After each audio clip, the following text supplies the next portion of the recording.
Bueno, pues vamos a comenzar entonces la ronda de ponencias con la misma temática, el eje temático 4. Como ya vamos sobre el tiempo, entonces voy a comenzar. Me toca a mí el gusto de moderar esta mesa y comenzaremos con la ponencia del maestro Enrique Meléndez Zarco, cuyo título es Perspectivas del entorno en la caricatura política mexicana de Salvador Guardado, la tensa relación entre políticos y ciudadanía. El maestro Meléndez Zarco estudió la carrera en Lengua y Literaturas Hispánicas y la maestría en Lingüística Hispánica en la UNAM. Es autor del libro El sabor de lo prohibido, Eros y Tánatos, Voces del tabú mexicano. Formó parte del Seminario Universitario de Estudios del Discurso Forense y colaboró como ayudante en la orientación interdisciplinaria de estudios sociodiscursivos.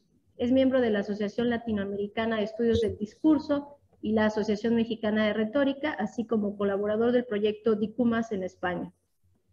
Recientemente publicó un artículo sobre humor gráfico con un énfasis en caricatura política en la revista electrónica de la UNAM, Senderos Filológicos. Sin más, le doy la palabra. Les recuerdo que tenemos 15 minutos. Adelante. Bien, muchas gracias a todos por estar acompañándonos en este acto académico que sin duda nos permite examinar desde diversas aristas un campo donde estamos incluidos todos, que es el de la política justamente. Voy a compartir pantalla y espero que todo esté en orden.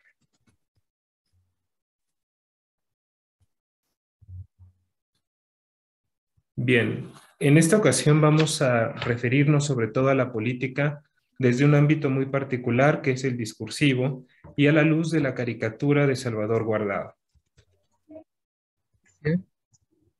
¿Cuáles son los, perdón?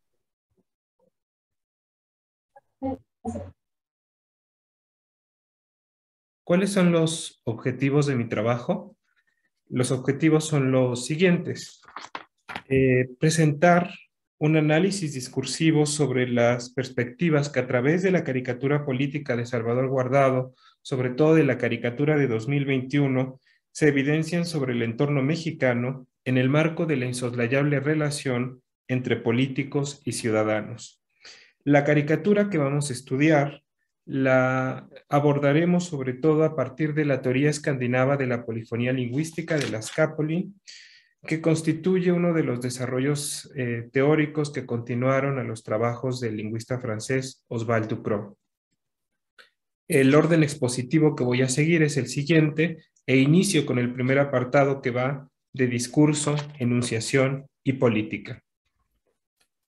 Cuando hablamos de discurso, conviene decir que el discurso es una noción muy amplia y de acuerdo con Luis Angélica Puch, investigadora mexicana, el discurso no es un objeto dado, sino que se construye a partir del punto de vista de quien lo estudia, enfocándolo con un interés específico, ya sea que se trate de la sociolingüística, las teorías de la argumentación, el análisis del discurso, etc.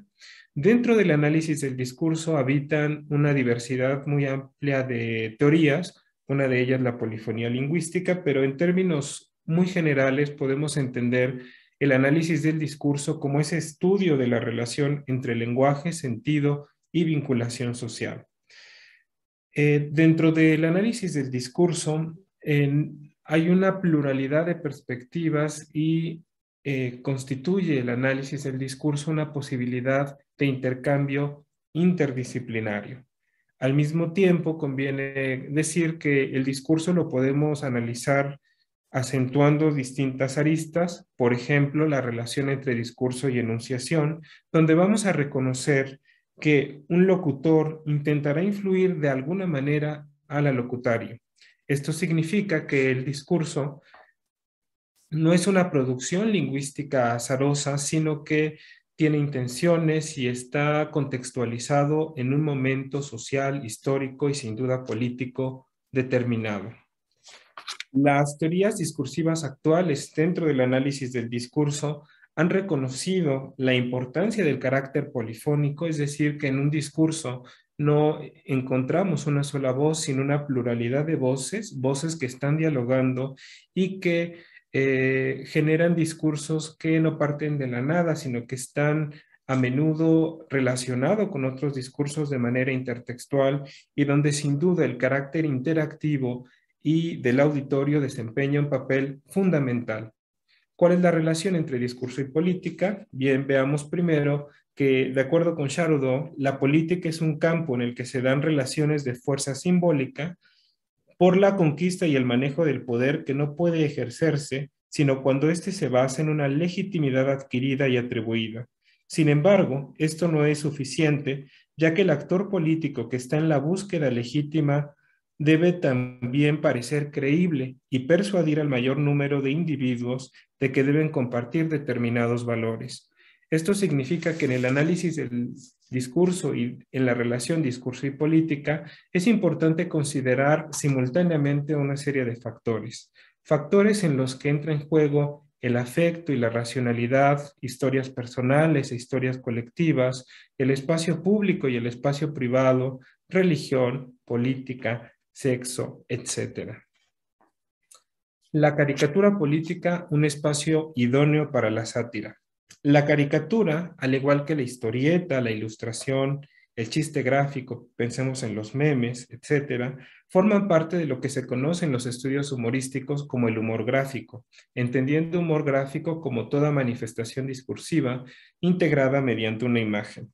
En el caso de la caricatura, además de esa imagen, vamos a encontrar texto, lo que convierte la caricatura en un discurso multisemiótico o multimodal, esto es pluricodificado, en el que entran en juego factores semióticos de distinta naturaleza, que son importantes considerarlos para efectos de la interpretación. Al igual que lo explícito, lo implícito, las evocaciones, la información compartida en un contexto, los gestos que se representan en la imagen, los discursos atribuidos y a menudo parodiados, la identidad de los personajes, etc. Todo lo cual instancia la sátira, entendida la sátira como aquella descripción de las fallas de las personas y de la sociedad, exagerando su aspecto o incluso deformándola hasta el punto de llegar a lo grotesco.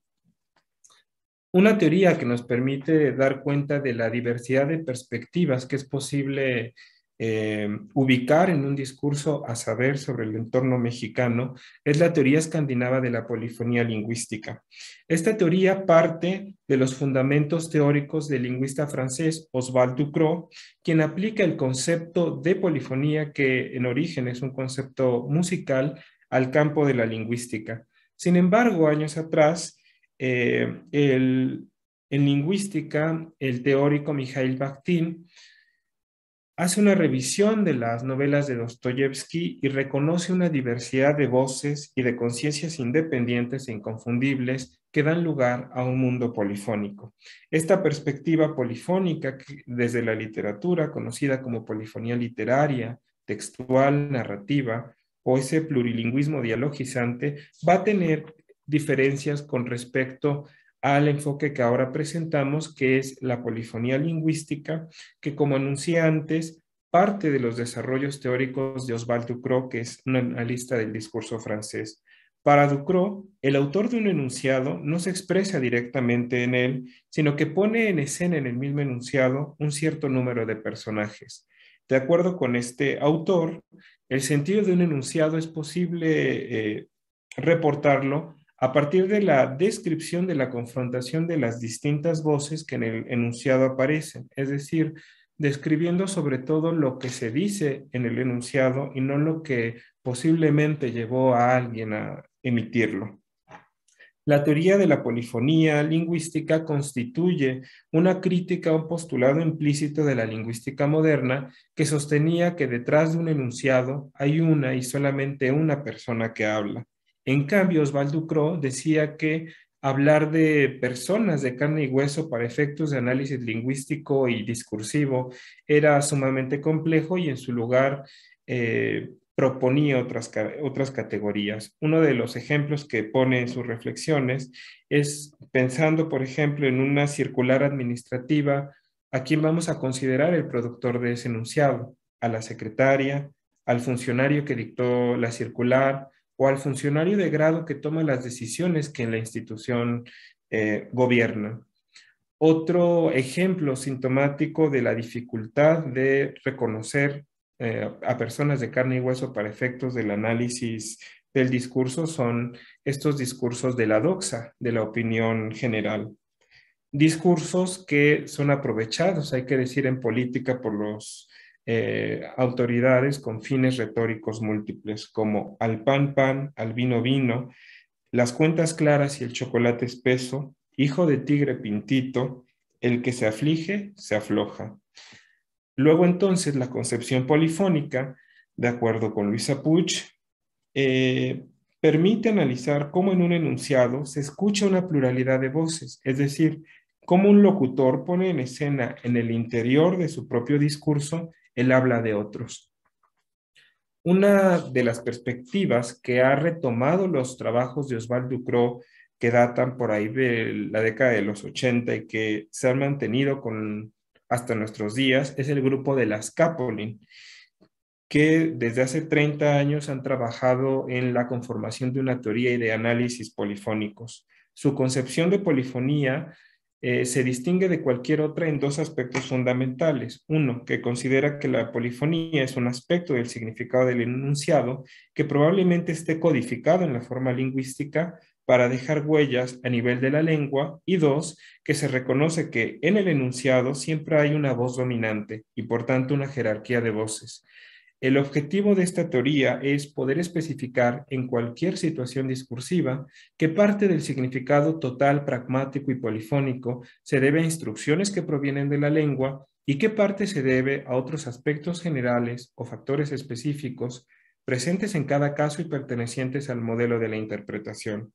Dado que esta teoría se inscribe en el ámbito de la enunciación, la categoría fundamental es el enunciado, entendiendo enunciado como el resultado, un acto de enunciación y por tanto una unidad con un significado autónomo observable en el tiempo y en el espacio. Los análisis polifónicos toman en cuenta dos niveles. El primero es la configuración polifónica, que atañe a la interpretación polifónica de un enunciado. Y por otro lado tenemos un segundo nivel, la estructura polifónica, que nos permite reconocer elementos lingüísticos que instancian instrucciones que imponen, digamos, límites a la interpretación que podemos elaborar sobre un discurso. Veamos estas categorías y sobre todo nos vamos a centrar en la configuración polifónica para estudiar estas perspectivas y esta relación en disputa entre autoridades y ciudadanía, lo que Amosi ha denominado como una argumentación en su modalidad polémica.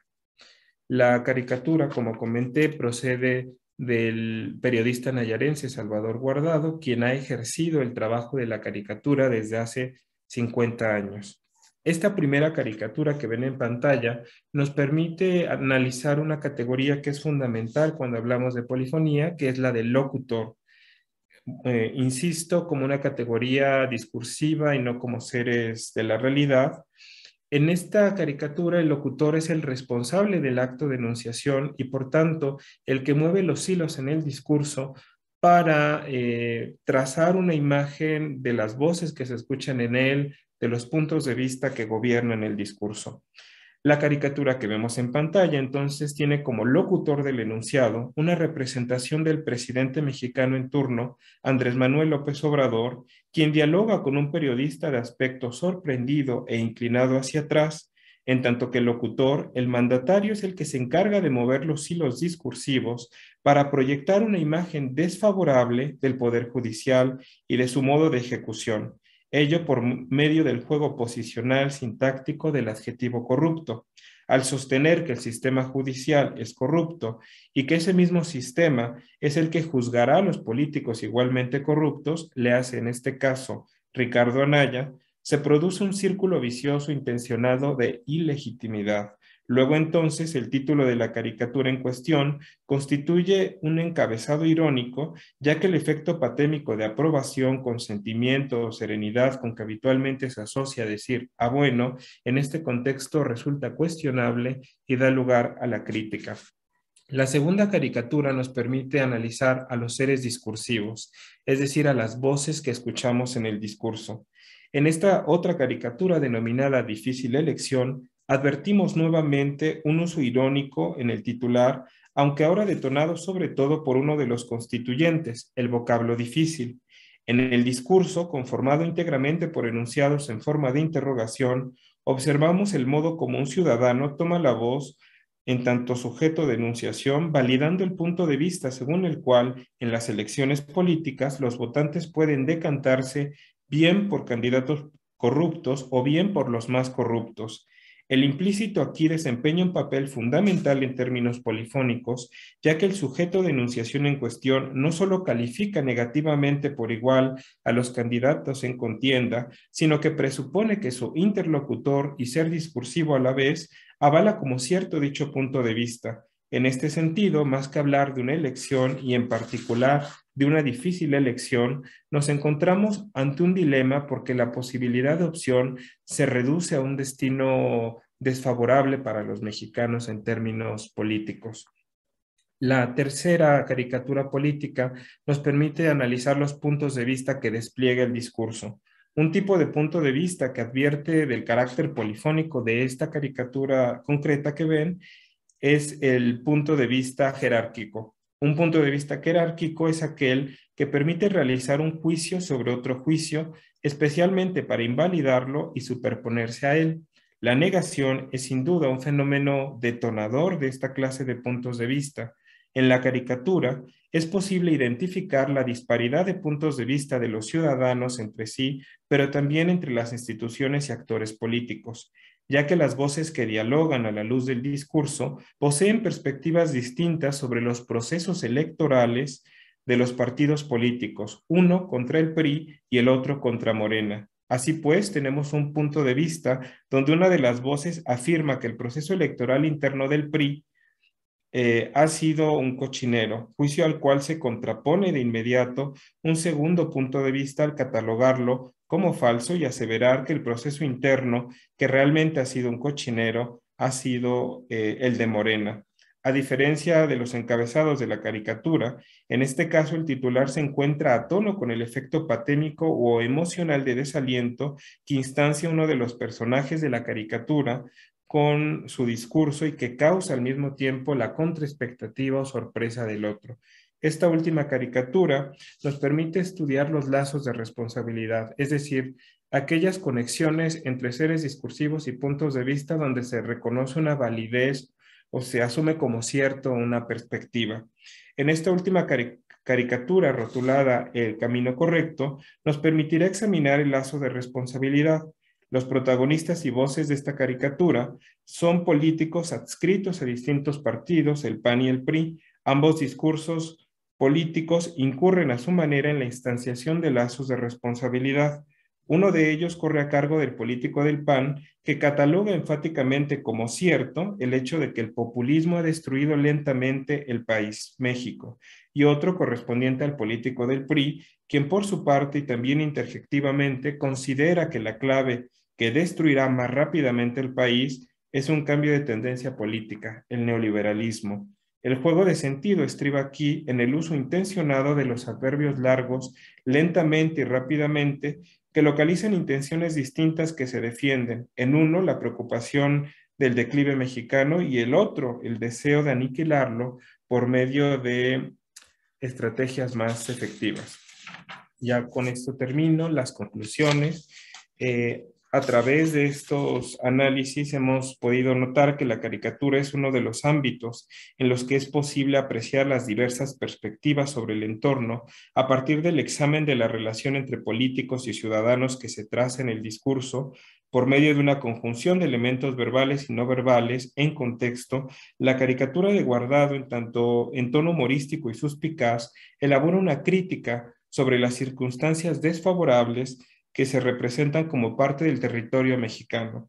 Una perspectiva como la teoría escandinava de la polifonía lingüística permite formalizar la diversidad de juicios y puntos de vista que se tejen en el marco del terreno siempre polémico y pasional como lo es la política, lo que a la luz del discurso da lugar a la argumentación persuasiva propia de la retórica. Las perspectivas que se desprenden de la caricatura de Guardado comportan una mirada alterna al discurso oficial y, en consecuencia, una posibilidad de reflexión ulterior por parte de los mexicanos. Muchísimas gracias. Muchas gracias. Ahora le doy la palabra al doctor Warley Alves. Warley Alves Gómez es licenciado, maestro y doctor por la Universidad Federal de Minas Gerais. Ha sido profesor de Historia en el Centro Federal de Educación Tecnológica y en el Instituto Federal de Educación, Ciencia y Tecnología de Minas Gerais. Se dedica a investigar en el campo de la historia, política y cultural, principalmente de la historia cultural mexicana, habiendo desarrollado trabajos sobre Mariana Azuela y la literatura de la Revolución Mexicana. En los últimos años ha pasado a investigar y escribir también sobre política brasileña y también se dedica a la literatura, publicando su novela O Vosso Reino en 2019. Warley, te doy la palabra, 15 minutos, por favor. Muchas gracias. Bueno, yo voy a leer, no suelo hacerlo para presentaciones, pero como es un tema nuevo para mí, me resultó más fácil, ¿no? Entonces empiezo. Por ahí cuando dé los 15 minutos avisarme que yo ya... bueno, la presentación sigue en dirección a un eje específico de análisis. Las relaciones entre el tradicionalismo y el gobierno Bolsonaro, por ahí pasando por el tema de las fake news. La palabra tradicionalismo de entrada ya nos lleva a un problema de sentido. En nuestro caso, no estamos hablando del sentido más común, empleado como referencia a personas conservadoras o simplemente nostálgicas en relación a viejas costumbres. Se trata de tradicionalismo con T mayúscula, referente a un movimiento descentralizado, amplio y cuyos orígenes son más religiosas y metafísicas que políticas. De hecho, aunque el tradicionalismo esté relacionado con diversos gobiernos de extrema derecha, muchas veces categorizados como populistas, no se lo puede clasificar como una ideología política, mucho menos disolver los gobiernos en ese término, como se suele hacer con el caso del término fascismo. El tradicionalismo ha surgido en el inicio del siglo XX a partir del francés René Guénon, 1886-1951, quien transitó por círculos ocultistas, católicos y finalmente islámicos, y ganó eje político a partir del italiano Julius Evola, 1898-1974, quien después de haber tenido contacto con el Partido Fascista Italiano, terminó alejado de él por haber sido considerado demasiado extremista. Cuando formulado por Guénon, el tradicionalismo se limitaba al espectro filosófico y religioso, basado en la creencia de que habría una religión perenne, o filosofía perenne también, una primera religión que se había fragmentado en diversas otras.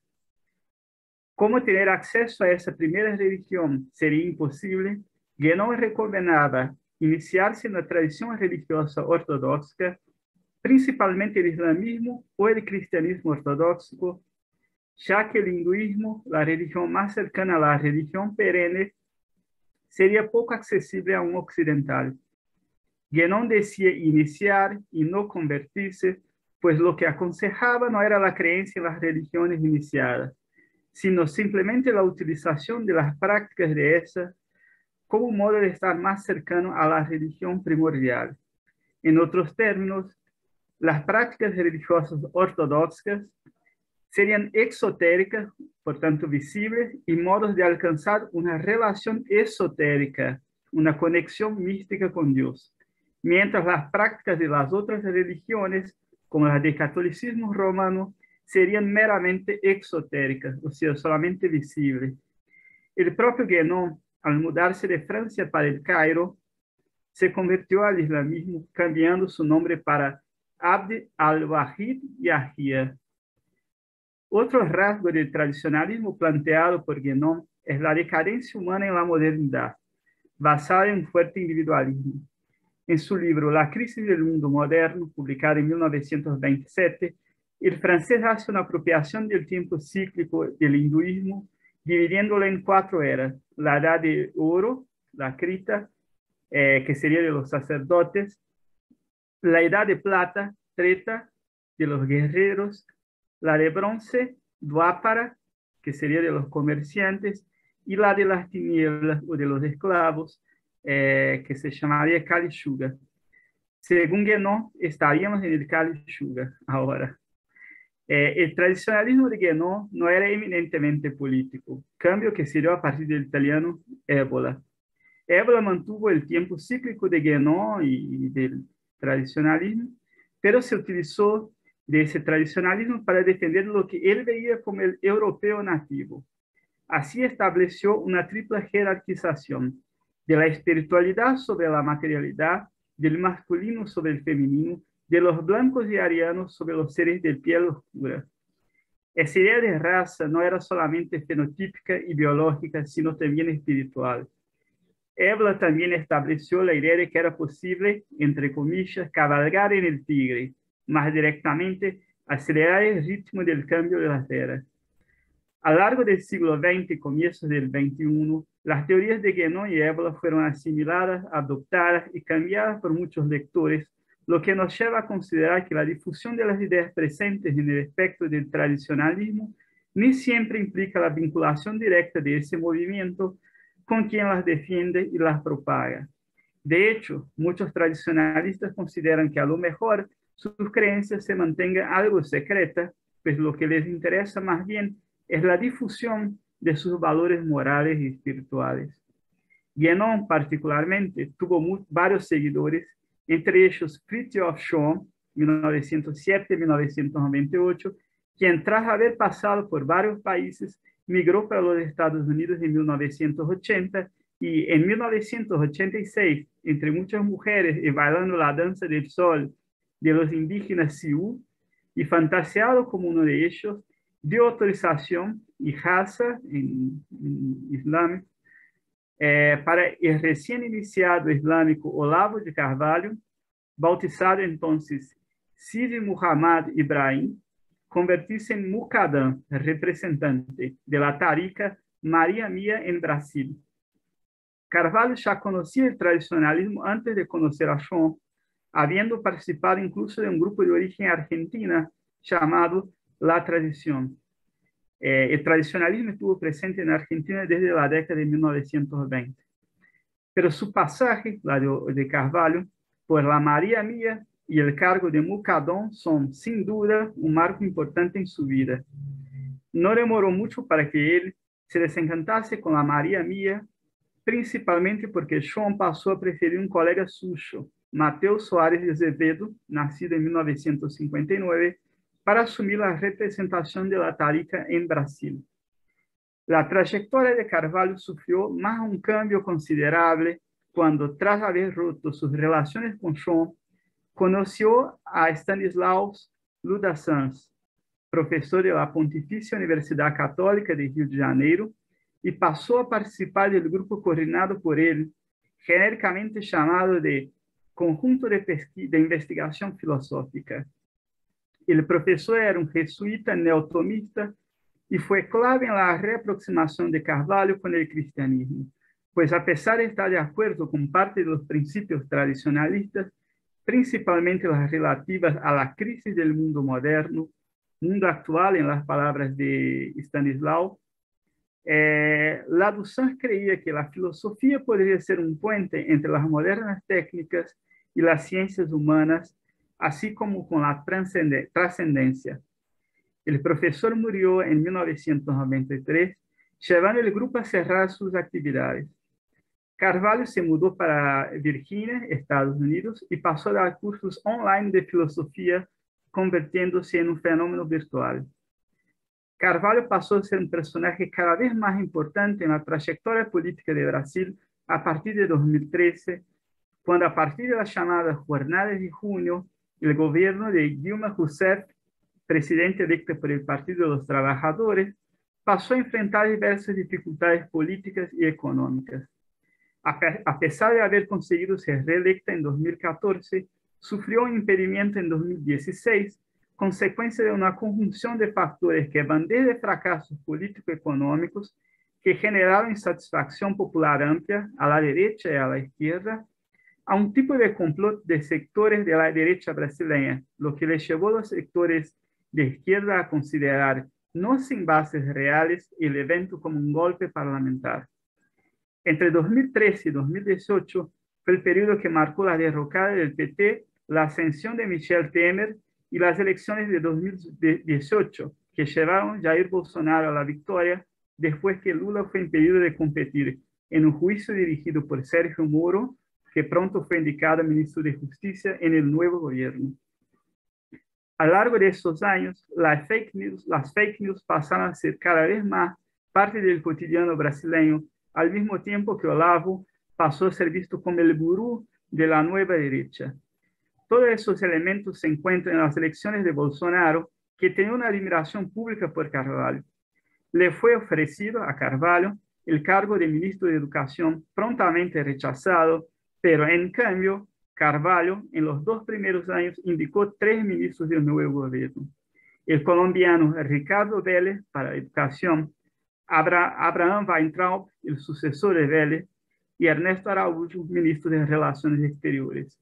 De los 3, Vélez no era tradicionalista, a pesar de conocer y compartir algunos elementos de la doctrina.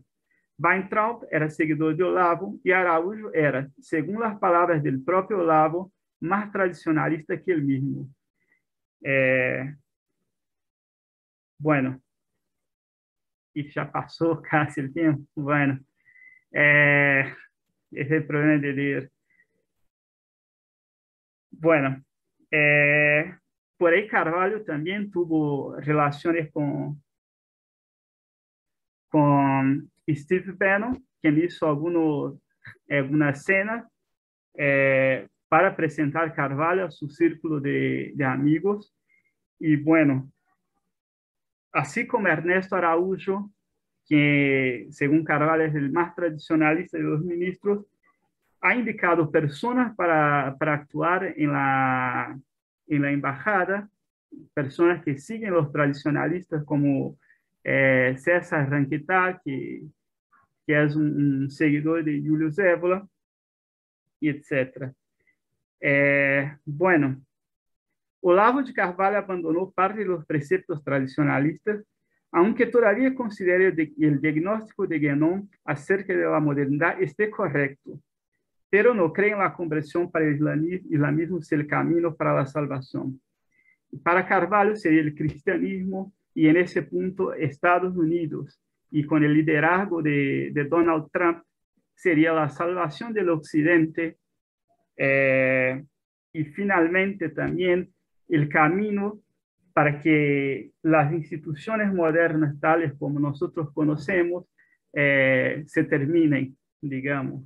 Y ahí tendríamos la vuelta de los valores tradicionales, la familia, la patria, la religión, como todos nosotros conocemos. Ya sabemos que es el discurso clásico de la extrema derecha, ¿no? Y bueno, finalmente, no se debe considerar el tradicionalismo como un bloque único y homogéneo que está diseminado por muchas partes del globo y muchos de ellos divergen entre sí. El propio Steve Bannon es el tradicionalista más conocido actualmente. Tampoco se debe supervalorar su capacidad de definir la política, como lo demuestra la crisis por la que pasó la actuación de Ernesto Araújo en relaciones exteriores en Brasil. Tras haber hecho muchas declaraciones agresivas a China y probablemente haber dificultado la compra de vacunas contra el coronavirus a lo largo del año de 2020 y parte de 2021, Ernesto Araújo terminó alejado de su cargo cuando el gobierno de Bolsonaro empezó a perder apoyo y tuvo que renegociar sus posiciones con parte de la élite política. No hay delirio que se sostenga frente a la realidad, y en el caso de una pandemia, esa realidad fue traída por centenas de millares de muertes. Una pérdida sentimental incalculable que una vez más demuestra que el costo por poner demagogos en el poder suele ser más alto que lo esperado. O sea, es eso de una manera general. Tuve que cortar un poquito acá, pero bueno, dejo para las preguntas.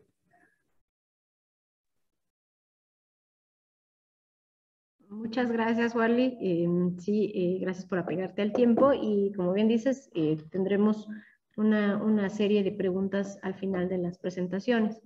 Ahora le voy a dar la palabra a Lois Rodríguez. Ella nos presenta Excelsior, la prensa y la opinión, instrumentos políticos del anticomunismo en 1959. Lois Rodríguez Torres es licenciada en Historia por la Universidad Veracruzana. Ha participado como becaria en proyectos de investigación dentro del Instituto de Investigaciones Históricos Sociales de la misma universidad entre los años 2015 a 2017. Ha ejercido la docencia en los niveles de educación básica y media superior, así como también ha colaborado en diarios del Estado de Veracruz.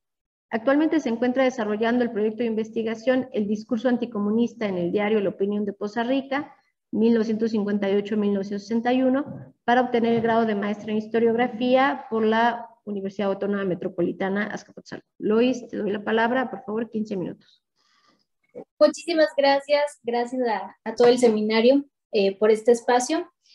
Bueno, mi ponencia se titula Excelsior, la prensa y la opinión e instrumentos políticos del anticomunismo en 1959. Bueno, yo elegí este tema para desarrollar cómo es que la idea o la imagen que tenemos sobre la prensa tiene una vinculación política y cómo ha sido el contacto entre grupos de poder político y con la población. Bueno, el desarrollo de la prensa, como la conocemos todavía hasta el siglo XX, antes de la era digital, está vinculado a un proceso de la creación de los estados nacionales, en los cuales es necesario que exista un espacio democratizado, desvinculado de figuras de autoridad, por lo que la opinión pública, estos espacios públicos van a pasar a otras instituciones que en este caso va a ser la prensa. Y es así como la prensa empieza un proceso de institucionalización para establecerse dentro de una función social que voy a ir desarrollando a partir de ahora. La importancia de la prensa está vinculada a varios elementos, entre ellos, por ejemplo, enfocados en el periódico, es a la capacidad que tiene este artículo de ser un elemento de uso cotidiano todavía para el siglo XX, aunque en México en el siglo XX todavía tenemos tasas de analfabetismo muy altas, son la facilidad de lectura del periódico a través de las imágenes, a través de palabras sencillas que permiten tener una vinculación con la población. Es decir, un periódico circula aún sin acceder económicamente a él, o sea, se vuelve un elemento tan cotidiano que la información sigue fluyendo de manera continua a pesar de que la vigencia de la información ya se haya parado. La función social del periódico está vinculada sobre todo en la creación de imágenes en el imaginario colectivo, es decir, la constancia con que los periódicos se están publicando, están creando, le están dando continuidad a cierta información, es que empiezan a crear imágenes dentro de la sociedad que se empiezan a establecer como posibilidades de verdad. Inclusive podríamos vincular que la idea del periódico se ha vinculado también como ese acceso a la información de parte de la población que se toma como una verdad, ¿no? Como estas instituciones que son, que están colaborando con información de interés público, que son del dominio público, pero que están supliendo una necesidad social. Ahora, ¿por qué menciono que el periódico es un instrumento político? Bueno, pues porque este funge dentro de los imaginarios por medio de la creación de discursos que representan ciertas intencionalidades. Algo que me gustaría aclarar en este momento es que la función política de los diarios se vincula a esta idea de que en la democracia de los estados, en el caso de México, bajo esas premisas de la libertad de expresión, de la libertad de imprenta, de la libertad de prensa, se vinculan como si fueran, se ha creado esa imagen de que la prensa tiene una subjetividad, cuando realmente estos grupos editoriales están vinculados a un espacio público, a información de dominio público, pero que surgen de espacios privados, de grupos privados y de capital privado. Es decir, que estas editoriales que están trabajando y que están circulando la información en el espacio público tienen también relaciones políticas, culturales, religiosas, que son las que van creando una intencionalidad dentro de sus editoriales. Ahora, la función del periódico no solamente es la de informar, ¿no? Cuando estamos hablando que existe una intencionalidad, estamos hablando que existe un carácter y una necesidad de transmitir cierto tipo de información con un sesgo para un fin político. En el caso mexicano, desde el siglo XIX, los grupos políticos, tanto conservadores como liberales, van a utilizar a la prensa para divulgar sus ideologías. Y es una actividad y es un ejercicio que se va a continuar, inclusive yo diría que hasta el siglo XXI, pero a través de otros medios, ¿no? Donde la intencionalidad de las editoriales está ligada a figuras políticas, a figuras religiosas, a otro tipo de intencionalidades, y que a través del uso de la información pública van a empezar a crear un sesgo. Entonces, en esta construcción de discursos bajo intencionalidades, es como los periódicos empiezan a fungir en México y empiezan a tener un aspecto político de interés. Los 3 periódicos que he elegido están vinculados en 1959 a un proceso de la construcción de un discurso anticomunista.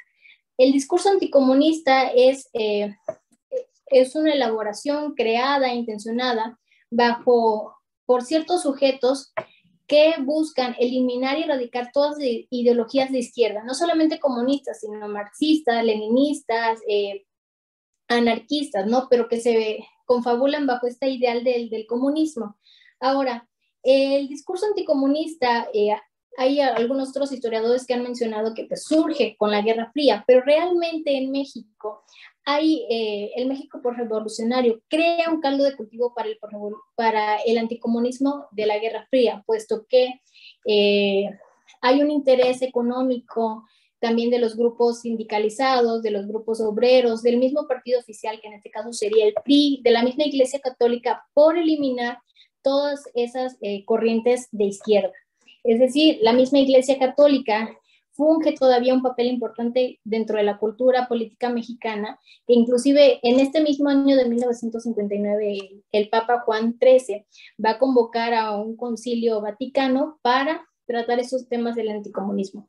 Entonces, en México ya existía un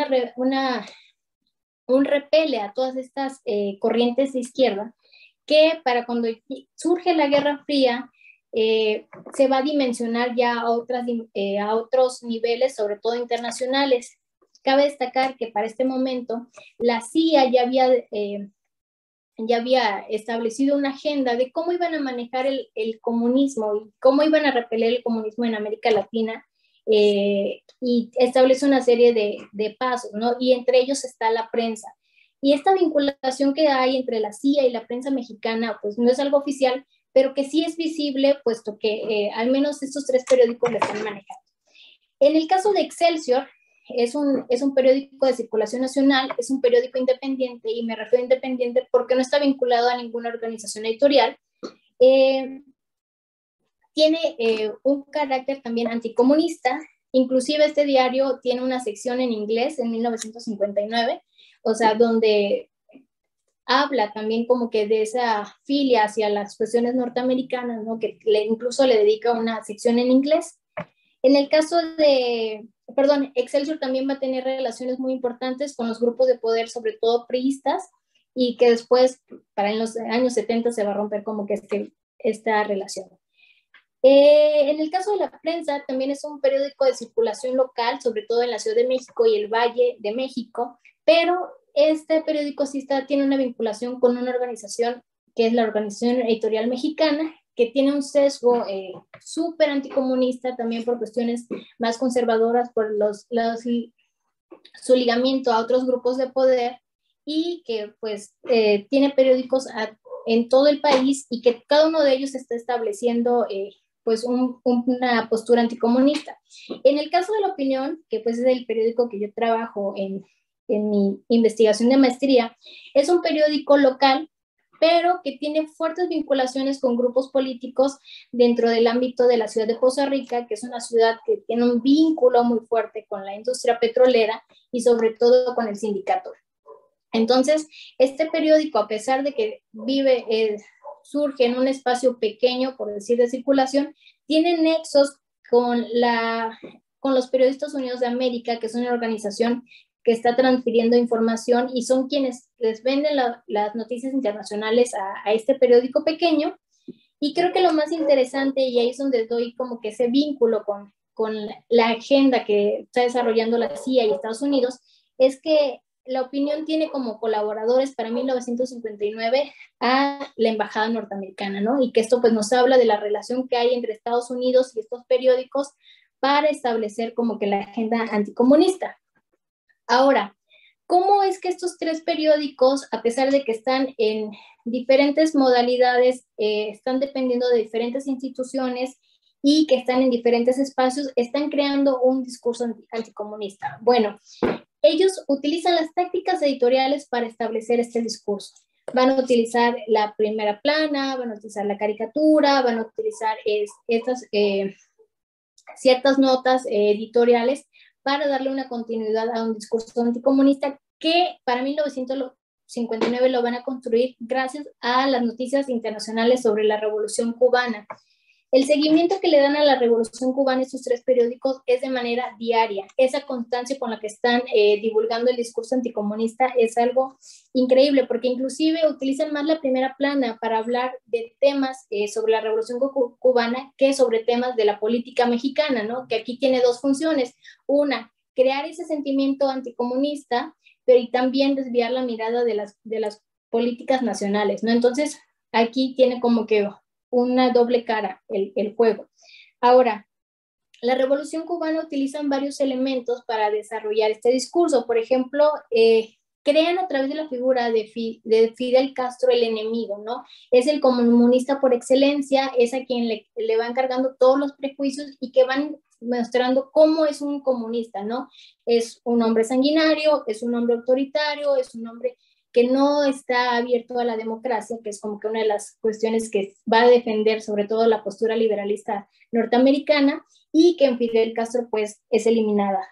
También estos periódicos, los tres van a utilizar la caricatura para representar por medio de la mofa también cómo es el comunismo. Entonces, estos tres periódicos están creando su discurso a través de accionar la información pública, información que está en un contexto internacional, lo van a diseñar a una forma en que tenga una intencionalidad, que no están hablando de verdades o realidades, sino de una intencionalidad que es crear un sentimiento anticomunista en toda la población. Entonces, la misma constancia con la que se están publicando estas notas es lo que va a ir repercutiendo en el imaginario colectivo de la población de 1959, una actitud anticomunista hacia los elementos de la Revolución Cubana. También ellos van a utilizar la figura de un personaje político mexicano que va a ser, que es Lázaro Cárdenas, ¿no? Lázaro Cárdenas va a tener un papel muy importante dentro de las publicaciones de 1959 y que también de una manera muy disimulada están manejando cómo se maneja el comunismo a través de Lázaro Cárdenas. Hay un respeto hacia la figura del general, pero sí están señalando, puesto que Lázaro Cárdenas en 1958 había estado en el Kremlin y para 1959 está en el aniversario de Revolución Cubana junto a Fidel, ¿no? Entonces utilizan esta imagen del político carismático mexicano para representar cómo está jugando con las relaciones internacionales y que inclusive llegan a caricaturizarlo, ¿no? Inclusive cómo es que una figura de autoridad mexicana también se ha rebajado o le empiezan a utilizar un vocabulario que lo llevan hacia una figura como que está en un riesgo de caer en el comunismo, para crear este sentimiento. Le van a dar una constancia a la figura a las acciones internacionales que va a tener Lázaro Cárdenas para 1959.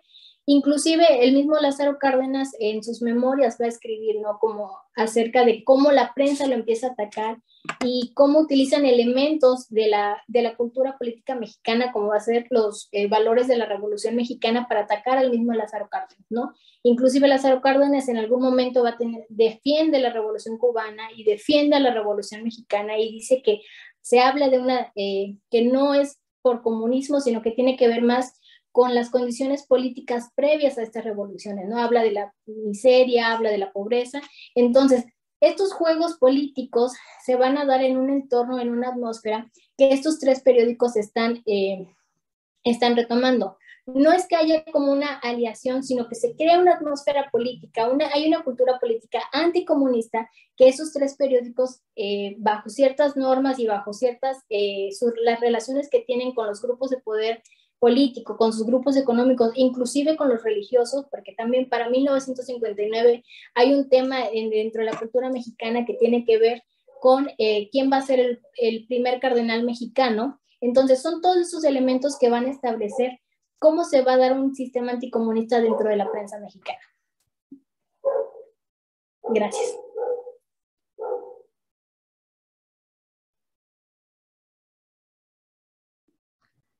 Muchas gracias, Lois, y por apegarte también al tiempo, rigurosamente. Le voy a dar la palabra al maestro Fernando Mino, que nos presenta Sistema Sensor y Comunidades de Sentido, algunas nociones desde la historia del cine mexicano. El maestro Fernando Mino es maestro en Historia por la Facultad de Filosofía y Letras de la UNAM y licenciado en Ciencias de la Comunicación por la Facultad de Ciencias Políticas y Sociales de la misma universidad. Actualmente cursa el doctorado en Historiografía aquí en la UAM Azcapotzalco. Es autor del libro La Fatalidad Urbana, el cine de Roberto Gabaldón, de 2007, y La Nostalgia de lo Inexistente, el cine rural de Roberto Gabaldón, de 2011. Coautor de Manuel Maldonado Colmenares, Imágenes de un pionero del oficio fotográfico en Tlacolula, de 2019, editor de la revista Cuadernos del Sur, es también colaborador de publicaciones como Letra S, Salud, Sexualidad SIDA, Suplemento de la Jornada y la revista Icónica. Fernando, igualmente 15 minutos, por favor. Muchas gracias. Voy a dar lectura a mi texto, que es un acercamiento al tema de investigación que ahora mismo estoy desarrollando en el doctorado. La ponencia se llama Sistema Sensor y Comunidades de Sentido, algunas nociones desde la historia del cine mexicano de la época de oro. En mayo de 1947 se estrenó en el Palacio de Bellas Artes El Gesticulador, obra teatral de Rodolfo Usigli, escrita en 1938, pero que no había podido escenificarse por su tendencia inaceptable al representar la degradación del movimiento revolucionario por parte de sus usufructuarios, que se valen de la simulación para conquistar y medrar con el poder. El estreno tuvo un éxito inusitado y levantó una encendida polémica en la esfera pública, que por igual exigía la censura inmediata que elogiaba la osadía de Usigli. Políticos y militares presentaron quejas ante el Instituto Nacional de Bellas Artes y la Secretaría de Gobernación. El presidente Miguel Alemán, asumido pero también demandado árbitro, explícitamente permitió que se cumpliera con la temporada comprometida, aunque se le recortó una semana, en una decisión que zanjó la discusión pública. En contraste, Salvador Novo, uno de los más influyentes comentaristas del México del medio siglo y, a la sazón, director de teatro de Limba, se sintió compelido a manifestar pública y físicamente su rechazo a Usigli. Anoche, saliendo de Bellas Artes, le vi, le llamé y cuando se volvió le propiné 2 bofetadas y lo arrojé al suelo. Hubiera podido patearlo, pero no quise, declaró a la prensa Novo. Una década más tarde, la productora semiestatal Clasa produjo una versión fílmica de la pieza de Usigli. El Impostor, película de Emilio Fernández de 1956, además de solicitar cambios al guión, el más notable fue concluir la película con la muerte del protagonista para evitar las duras reflexiones de Usigli sobre el asesinato como estrategia para la negociación política. La Dirección General de Cinematografía retrasó el estreno por 4 años. En esos días, el mismo Salvador Novo defendía las prerrogativas gubernamentales para determinar los límites de lo decible en las representaciones mediadas. Si de tales conceptos, dice Novo, no tuviera la custodia el gobierno, sería inválido su derecho a perseguir a los ladrones, a encarcelar a los asesinos, a castigar a los delincuentes, en una palabra, a reprimir las manifestaciones antisociales, de cualquier especie que sean, y así acudan al sagrado del arte para en él guarecerse como un ladrón que se refugia en una iglesia, escribió. En la tarea de establecer los márgenes de lo decible y perseguir lo no mostrable, la esfera pública juega un papel central que obliga a trascender la manida idea de un Estado censor que se cierne sobre un inocente creador reprimido. Los procesos de mediación son un escenario de disputas de poder en torno a representaciones que dan sentido al pasado y se despliegan al futuro. Tal entorno es un entramado de intereses en retroalimentación y resistencia constante de múltiples actores, tanto individuales como institucionales, involucrados en los procesos de producción, circulación y recepción de bienes simbólicos. El conjunto de actores negocia y delinea un sistema de prácticas, concepto que debemos entender como el conjunto de normas y constantes visuales y narrativas ampliamente aceptadas que constituyen una determinada serie de supuestos acerca de cómo debe comportarse, qué historias debe contar y cómo debe contarlas. La definición de un sistema de prácticas implica también la existencia de un sistema sensor, es decir, un conjunto de fuerzas centrípetas en torno a una ideología de identificación y consentimiento que conforma finalmente una comunidad de sentido que gestiona la visibilidad para alimentar y preservar su propio relato. En el caso del sistema sensor del cine mexicano, que operó desde finales de los años 30 y hasta finales de los 60, la ideología de identificación que aglutinó a su heterogéneo conjunto de actores fue un nacionalismo inestable y cambiante en el tiempo, sobre todo en uno de sus elementos centrales, su postura frente al proyecto de modernidad transnacional. Si bien a finales de los 30 el nacionalismo mexicano experimentó una deriva a la derecha, mantuvo un proyecto de modernización guiado por el Estado y una retórica nacionalista que puede rastrearse desde mediados del siglo XIX. No obstante, a finales de los 40, el contexto geopolítico y la vecindad con Estados Unidos impulsó una creciente integración política y económica que desafió los principios nacionalistas y que desfasó lenta, pero irremediablemente, los consensos entre el Estado, pragmático pero aferrado al discurso nacionalista, y la esfera pública, paulatinamente conquistada por los valores de la modernidad urbana transnacional y su promesa de consumo e integración a una sociedad mediada. La creación en 1936 de un Departamento Autónomo de Prensa y Publicidad dejó en claro la importancia estratégica para el Estado de los medios de comunicación, que ya dejaban palpar su enorme potencial como herramientas propagandísticas. Este fue el primer paso del Estado postrevolucionario para institucionalizar la gestión de la visibilidad, primero a partir de las necesidades estatales, pero paulatinamente integrando las posturas, valores y necesidades de otros actores de la esfera pública. La consideración de lo moralmente condenable entre los temas no mostrables, por ejemplo, permitieron al Estado acercar posiciones y eventualmente allegarse el apoyo de la Iglesia Católica y de los sectores conservadores, al tiempo que en el intercambio lograron imponer sus necesidades de representación sin provocar conflictos mayores. Consolidado un Estado expandido, es decir, la suma del Estado y de la esfera pública organizada para negociar consensos, y constituidas bajo su égida instituciones de transmisión estructuradas para regular adecuadamente los discursos estatales de estabilidad y orden, estos mismos medios facilitaron la emergencia de nuevas formas de recepción que implicaron cambios profundos en la sensibilidad y la subjetividad, claves para generar una memoria premediada, una narrativa compartida que logró cohesionar a la comunidad de sentido. Durante los años 40 y 50, el proceso institucional avanzó con eventuales cambios de timón, pero con coherencia en cuanto a su propuesta. La ideología de identificación era compartida y desde los intereses de cada actor defendida unánimemente. En la segunda mitad de los 50, sin embargo, comenzaron a hacerse evidentes una crisis de la representación y un quiebre de los acuerdos entre el Estado y la esfera pública respecto a la gestión de la visibilidad. Un primer acuerdo alrededor de la ideología de identificación fue el establecimiento de una moral pública, es decir, una serie de consensos en torno a las posibilidades de representación del mundo según los intereses, relaciones y proyectos de clase dentro del Estado expandido. En México, durante los años 40, establecer una idea pública de moralidad se constituyó en un proyecto de clase imperativo, en tanto se asumió que debía ser parte sustancial del progreso civilizatorio. En la medida en que se consideraba afianzado el proyecto político del Estado, era necesario establecer las pautas de comportamiento deseado para el conjunto de los ciudadanos, un corpus moral que, parafraseando a Michel Foucault, no solo debe juzgarse, sino administrarse. La censura de lo que transgrede la moral pública surge como una acción empírica conjunta entre actores múltiples que operan, cito a Foucault, bajo la premisa de defender una concepción puntual sobre su identidad compartida, social y culturalmente con ciertos actores y enfrentada a la de otros más. Bueno, más bien cito a Montserrat Algarabel, a su vez citando a Foucault.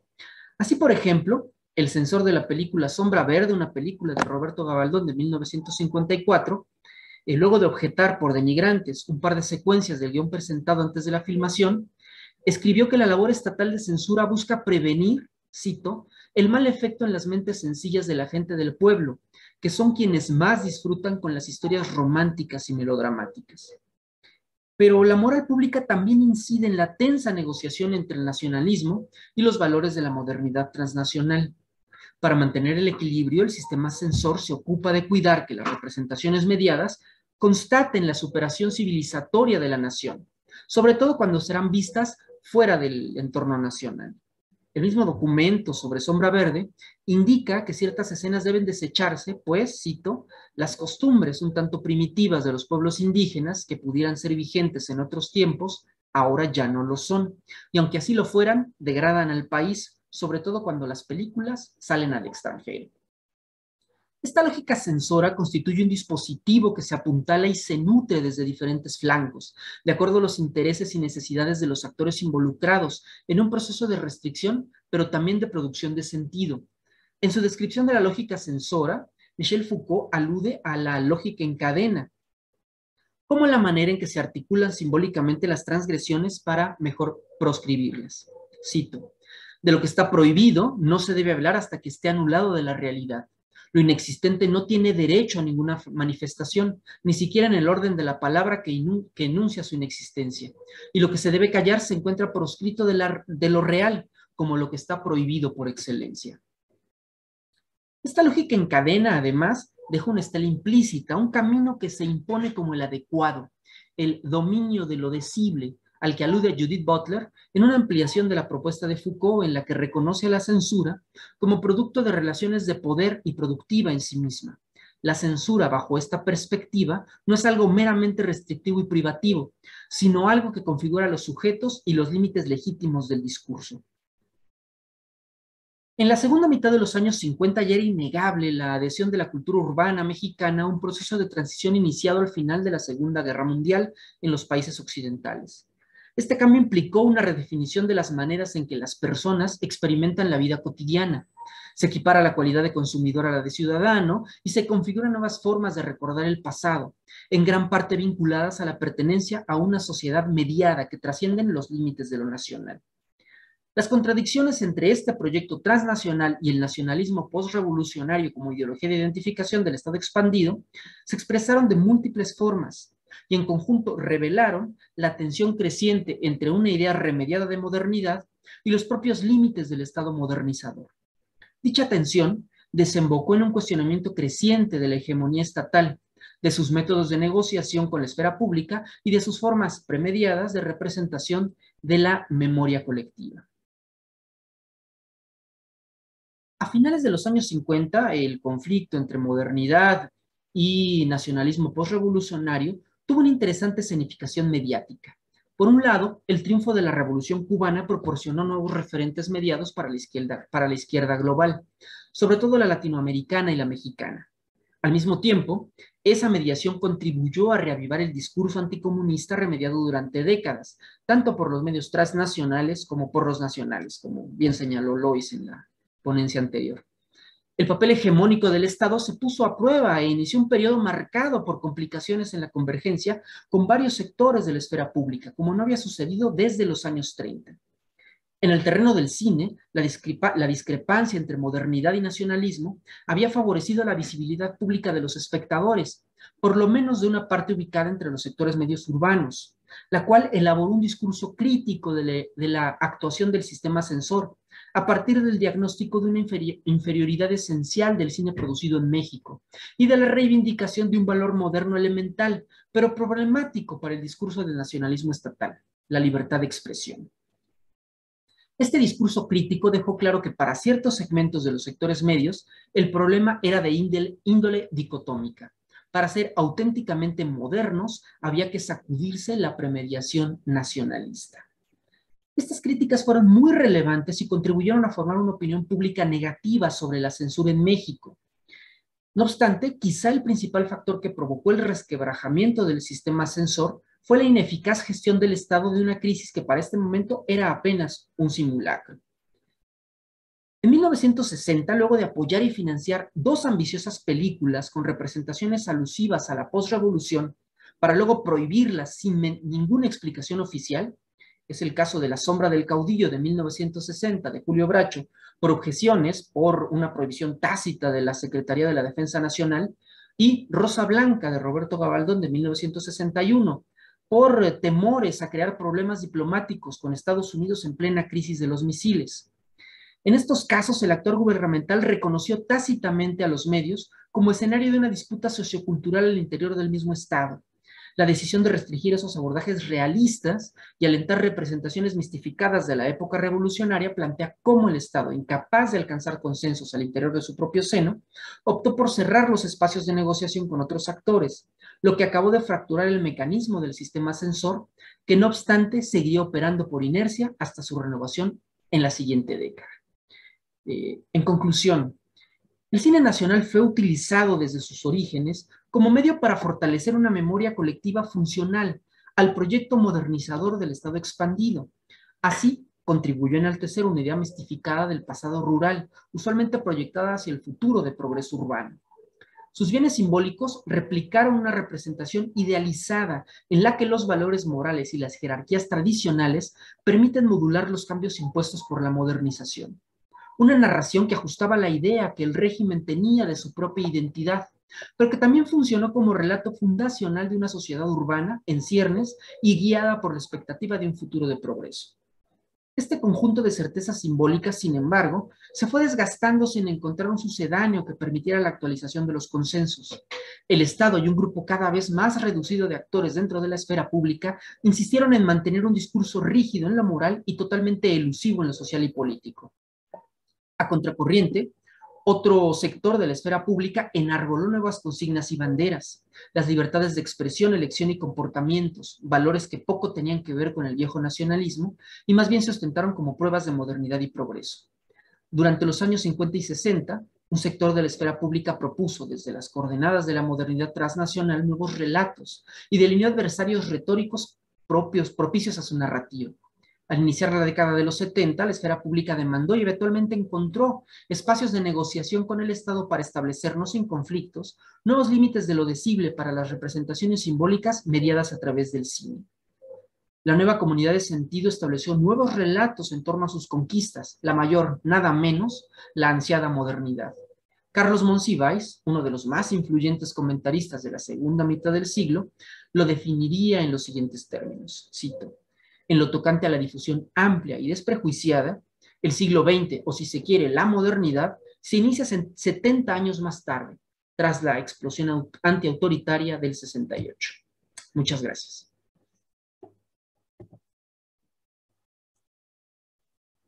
Muchas gracias y bueno, igual agradecer que te hayas ajustado a los tiempos. Me parece que todas las ponencias se están relacionando de forma natural y la última no será la excepción, porque ahora tendremos la participación del doctor Jorge Alberto Rivero Mora, quien presentará De los supermachos a los agachados, cultura política y humor en dos obras emblemáticas de Ríos, 1965-1970. Jorge Alberto Rivero Mora es profesor de tiempo completo de la Facultad de Historia de la Universidad Veracruzana y profesor externo del posgrado en Historiografía de la UAM Azcapotzalco. Es licenciado en Sociología, maestro y doctor en Historiografía, los 3 grados por la UAM Azcapotzalco también. Miembro del SNI, posee perfil PRODEP. Ha sido profesor visitante en el posgrado en Historiografía, profesor titular C de la UAM Cajimalpa y profesor de licenciatura y posgrado de la UNAM en la FES Acatlán.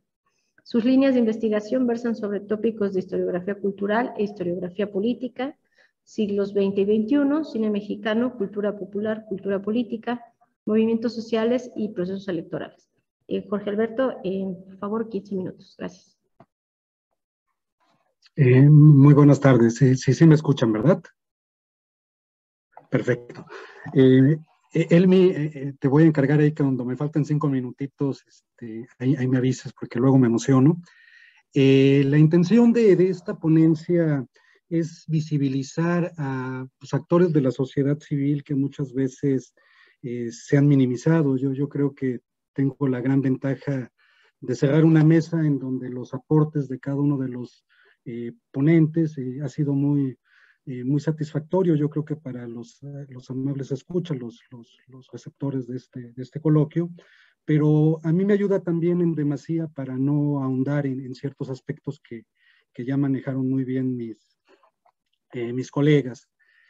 Bueno, la ponencia se titula De los supermachos a los agachados, cultura política y humor en dos obras emblemáticas de Ríos. Sitúa los años de 1965 al 70.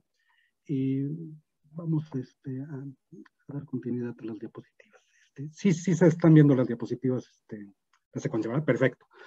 Bueno, en el campo de la historiografía, pues, que es en el tema donde me he desarrollado en los últimos años, creo que hemos estado conscientes de la percepción y de la importancia de analizar temáticas que ahí pongo nuevas, pero no quiero decir que no hayan sido exploradas con anterioridad, pero sí creo que en los últimos años ha habido como una preocupación mayúscula acerca de investigaciones sobre la imagen, sobre la caricatura, sobre el cine.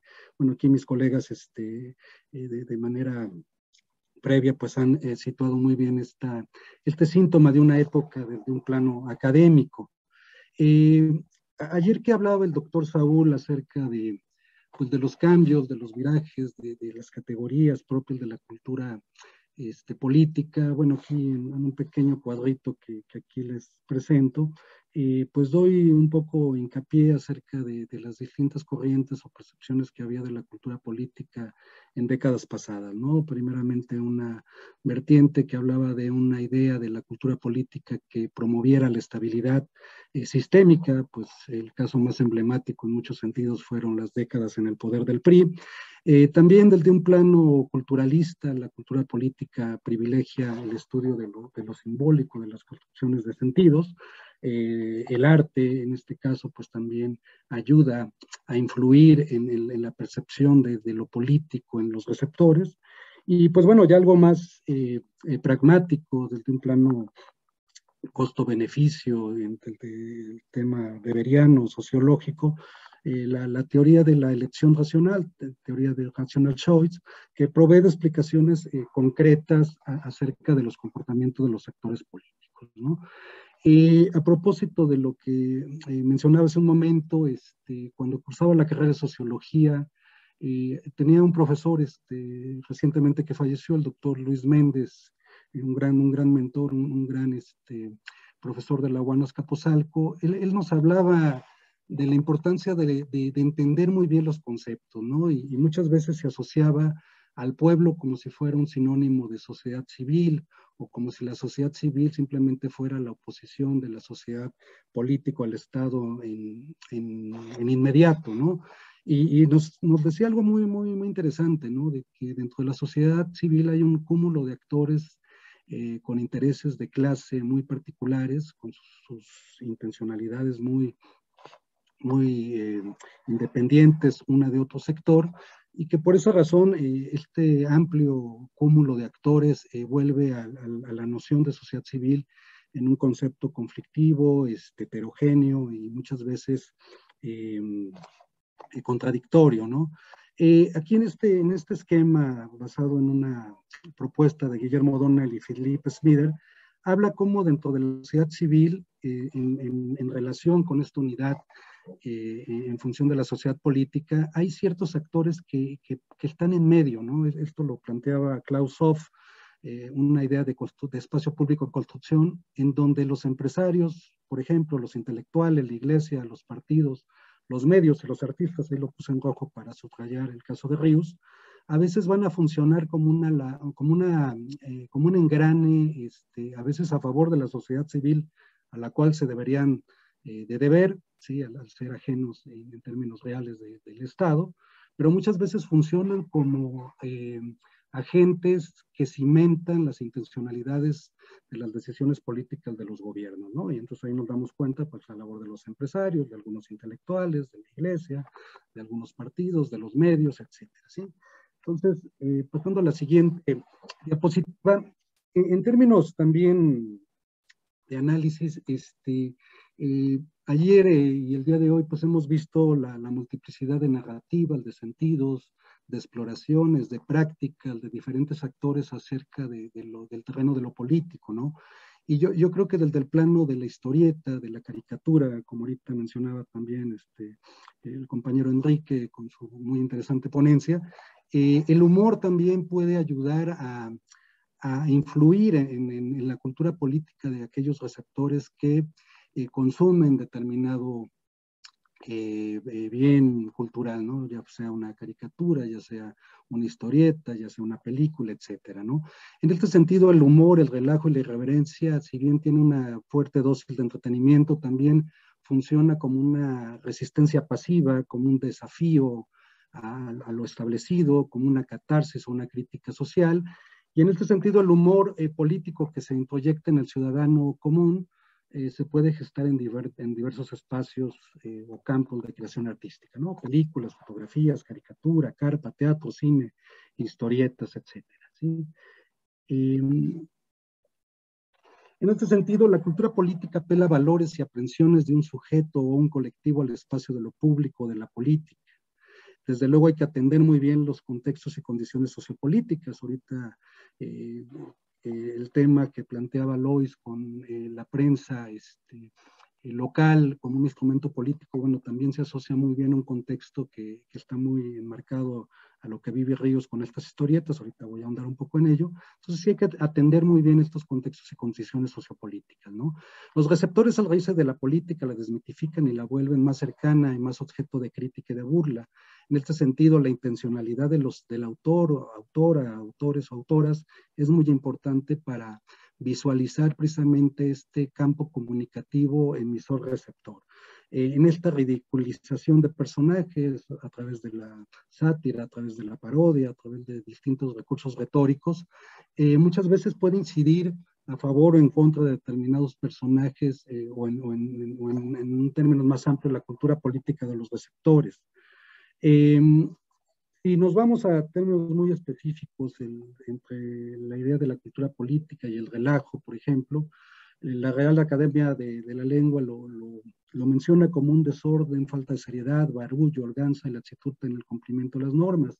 En los años 60, que es propiamente donde está enmarcado este análisis de las historietas de Ríos, se hace un compendio de los ensayos de un gran filósofo, Jorge Portilla, que da luz más adelante a lo que es un libro emblemático, identitario, en función de nuestro país, o la identidad del mexicano, la fenomenología del relajo, en donde alude que muchas de las características propias identitarias del mexicano se vinculan al relajo, ¿sí? A esta idea de falta de seriedad, de laxitud en las normas, con fines de entretenimiento, ¿no?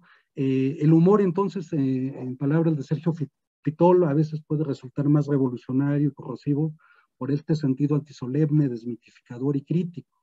En su obra Puros Cuentos, Juan Manuel Aurrocochea y Armando Bartra señalan precisamente que la historieta es como el primer territorio de la narrativa popular mexicana liberada por el humor, ¿sí?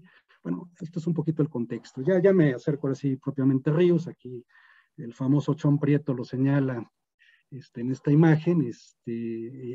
Más abajo, pues ahí se ve parte de este universo de las historietas de Ríos, de los supermachos y los agachados, con El Último Desayuno, que fue una obra muy, muy comentada en aquella exposición famosa que se hizo más o menos unos 10, 12 años en el Museo del Estanquillo.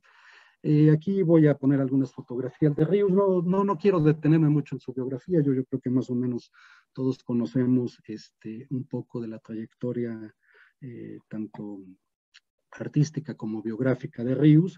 De manera bastante fortuita llega a ser caricaturista. En un primer momento es monero, como él mismo se autodefine, del periódico Ovaciones, cuando en un momento determinado deja uno de sus maestros dicho diario, Abel Quesada, y él siempre se consideró un caricaturista bastante limitado, y a partir de lo que estaba muy vigente en aquella época, que era el éxito, el auge o la época de oro también de la historieta, que bueno, ya venía de décadas atrás, todavía le toca a él reflexionar que la historieta puede ser un excelente agente de comunicación para la transmisión de ideas de carácter político.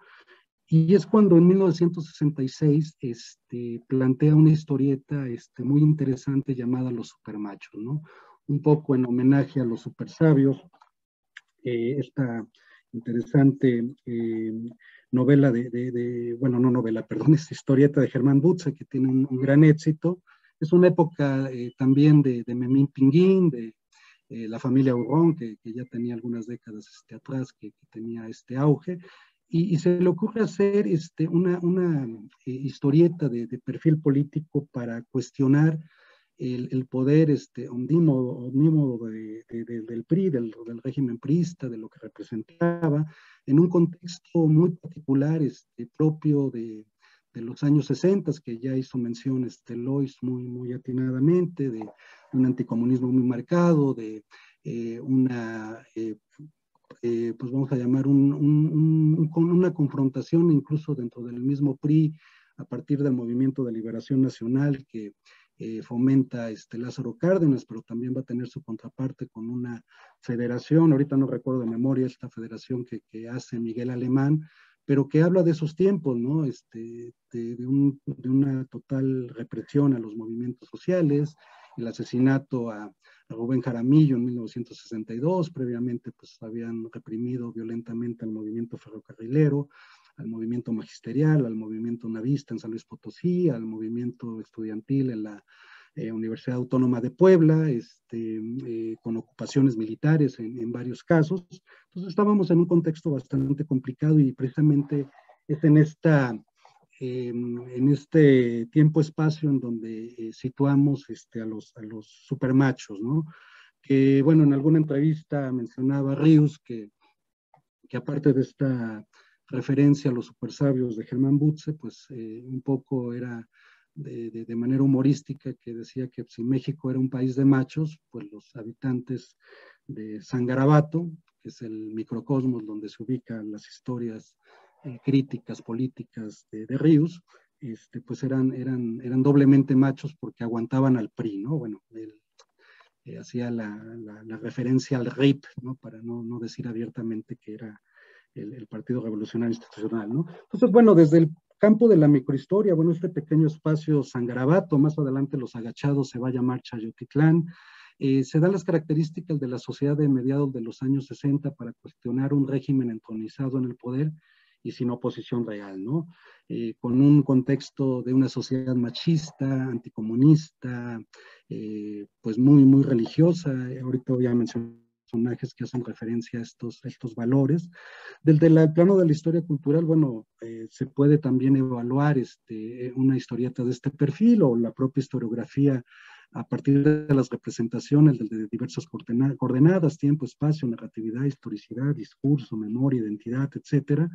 Y pues bueno, ya específicamente cómo se puede hacer aprehensión de lo político a través de las representaciones que hace Ríos en estas caricaturas, ¿no? En estas historietas. Los supermachos y los agachados entonces desacralizan todo a su paso, desafían a la autoridad, se burlan del PRI de su presidente, Alfonso Corona del Rosal. Recordaremos que el cacique de San Garabato se llamaba Perpetuo del Rosal, también de la policía, la iglesia, las instituciones de la época, el anticomunismo, ¿sí? Califican a los políticos de tontos y corruptos, los mensajes de toma de conciencia de los personajes progresistas se combinan con las conductas moralinas de Doña M, por ejemplo, que resultan divertidamente insensata. El humor de Ríos y sus personajes no incitan a la violencia o a la, pues vamos a llamar un llamado a tomar el poder, vaya, es una incitación, sí, a la toma de conciencia, pero desde el relajo, la sátira y la crítica social para desacralizar lo instituido o consagrado, que en este caso era lo que decía el régimen priista, ¿no? Los supermachos y los agachados son historietas que hoy en día se convirtieron en históricas, ¿no? Algunos expertos en el tema han considerado que es la primera historieta de corte político a nivel mundial, ¿no? Hay múltiples lecturas de dichos discursos de estas historietas, discursos que cobran una importancia histórica por muchos aspectos y sobre todo por su impacto en la cultura popular y desde luego en el plano que nos ocupa en la cultura política. En estos referentes historiográficos, bueno, la espacialidad de esta ciudad ficticia, San Garabato de las Tunas, de los supermachos, o Chayotitlán en los agachados, pues hace referencia a este microcosmo, ¿no? La temporalidad es totalmente adaptable a lo que acontece en el sexenio de Gustavo Díaz Ordaz, pero que podía incluso referirse a años atrás, ¿no? Con un régimen autoritario y bastante represivo, ¿no? Yo creo que no se ha dicho mucho, pero el sexenio de Adolfo López Mateos es quizás igual o más represivo que el del propio Díaz Ordaz, ¿no? Ya propiamente con los personajes, bueno, aquí viene la sociedad política, la sociedad civil representada con algunos de los personajes. De su lado izquierdo están los personajes emblemáticos de los supermachos, en el lado derecho los agachados, que bueno, brevemente ahí pierden en algún momento los derechos de autor de los personajes y tiene que crear precisamente los agachados porque eran temas de censura. Creo que conocemos la anécdota de este simulacro de fusilamiento que manda a hacer Díaz Ordaz para apaciguar a Ríos, que también en esa época hace una interesante historieta con Naranjo y Helio Flores, llamado La Garrapata. Aquí hay algunos actores representados de esta sociedad civil y política de los supermachos: don Perpetuo del Rosal, cacique del pueblo y miembro distinguido del RIP. El gobierno y los policías son instituciones ineficaces y corruptas de las historietas de Ríos. El indígena Juan Calzón es en un primer momento esta conciencia social, con su amigo Chon Prieto, que es un amigo de aventuras, también bastante inteligente y afecto al pulque, si se recordarán en las historietas. Doña Merenciana o Doña M es la beata del pueblo, es anticomunista. Don Lucas, el boticario, como que es el representante de estas clases medias ilustradas. Y así nos podemos ir con distintos personajes, ¿no? Incluso en un momento determinado en el auge del cine mexicano, y ahí Fernando Mino, que es un experto en el tema, de estas cosas interesantes de obras que fueron en un momento censuradas, por decir los supermachos. Bueno, más adelante en la época del echeverrismo, pues pueden tener sus contrapartes cinematográficas. Lo mismo, algo similar pasó con Los hijos de Sánchez. Recordarán este ensayo sociológico de Oscar Luis, que primero fue censurado y en los años 70, finales de los 70, pues se hace una película con un gran presupuesto y estrellas internacionales, ¿no? Dentro de los recursos retóricos de las historietas de Ríos, pues está el humor, la parodia, la intertextualidad, la sátira, la crítica social. Creo que no hay que redimensionar a esta serie o historieta intencionalidades que Ríos nunca persiguió. Es una posición lúdica y desenfadada de representar la realidad, sí, de una toma de conciencia, pero también Ríos estaba muy consciente que era muy, muy difícil confrontar desde el plano de la historieta un régimen que tenía todo el poder a su disposición, ¿no? Bueno, creo que hasta me van a sobrar minutitos, pero bueno, ya estoy en las reflexiones finales. Bueno, dentro de estas reflexiones, creo que la cultura política aquí menciono que es un campo de estudio multidimensional que puede analizarse desde varios enfoques y que pone en relación a diversas dimensiones de lo político, ¿no? Y lo que hemos visto en este coloquio, pues son diversas prácticas, narrativas, sentidos, ideologías, pautas y sobre todo problemáticas, ¿no? Haciendo ayer una reflexión de cuando iniciamos este seminario en 2009 al 2022, es decir, 13 años, pues creo que muchas veces tenemos que revalorar precisamente los instrumentales con los cuales nos acercamos a la cultura política, porque de repente los fenómenos parecen rebasarnos, ¿no? Y yo creo que reflexionar, repensar, problematizar estos instrumentales hoy en día, incluso proponer nuevas estrategias de análisis, yo creo que sería un buen punto a compartir en este tipo de eventos como este coloquio. Con más de 4 décadas de debate sobre la cultura política, entendida como un campo en permanente construcción y que encierra múltiples problemáticas y alcances, considero que no se han agotado las diversas directrices que se pueden presentar en esta importante temática. Es decir, yo creo que estamos como en un punto muy, muy interesante y hasta estratégico de reflexionar la cultura política a la luz de nuevas prácticas y de nuevos sentidos, ¿no? Hoy en día la cultura política puede ser tanto como causa como efecto de distintas expresiones culturales, como las historietas de Ríos, y a su vez estas pueden incidir en la reconfiguración de una determinada cultura política. En otras palabras, la cultura política puede ponderarse desde el plano de lo real, pero también de lo simbólico, ¿no? Entonces, bueno, con esto concluiría y pues si estos minutitos que me sobraron, pues los aprovechamos para el diálogo ahorita. Muchas gracias. Muchas gracias, doctor Rivero. Ya íbamos a hacer uso de la censura, aprovechando la ponencia de Fernando Mino, pero muchas gracias a todos. Vamos a pasar a la sesión de preguntas. Yo creo que lo razonable es que hagamos varias preguntas, ¿no? Y luego les vamos dando la palabra en el orden en que participar. Yo tengo una, tenemos también ya a René, Saúl, no sé si alguien más quiera hacer una pregunta.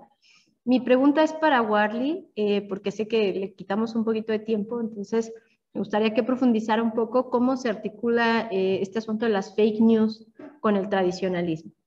René. Bueno, mi pregunta es para López.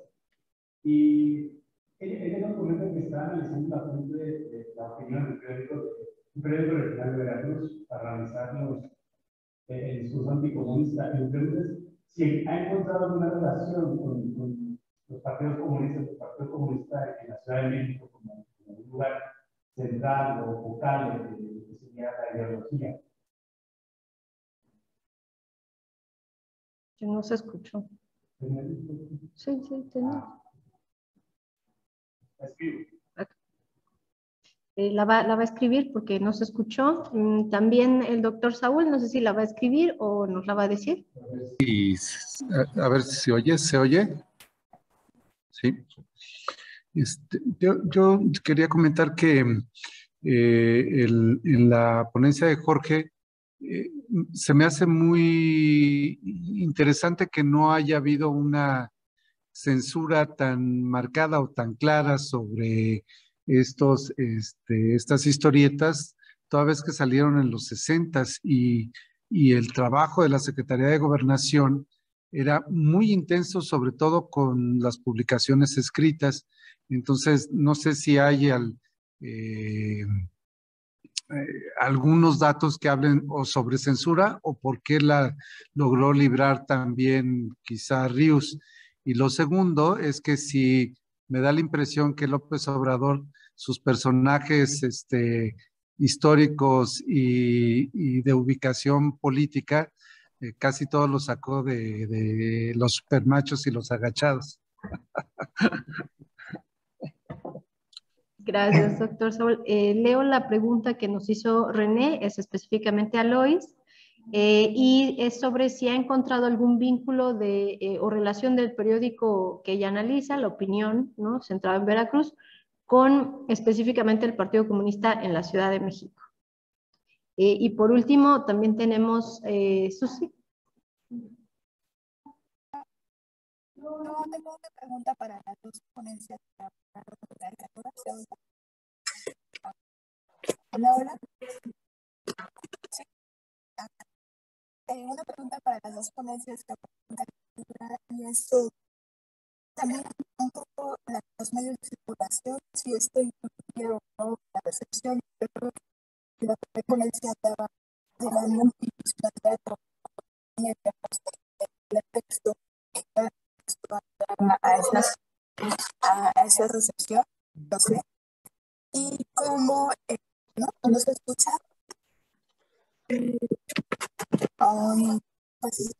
Se escucha cortado. Ok, ¿sigo? Bueno, esta como posibilidad de recepción, mejor recepción, porque tenía varios niveles de enunciación, la que mencionó la primera ponencia, pero la segunda también el humor como otra forma de quiebre o recepción, de lectura, digamos, de la recepción, mensaje político. Yo pensaba que tanto el medio sería un factor Lo que es porque del siglo XIX la caricatura es mejor recibida porque viene en formatos efímeros y tiene una difusión en cultura popular, no en espacios de cultura popular.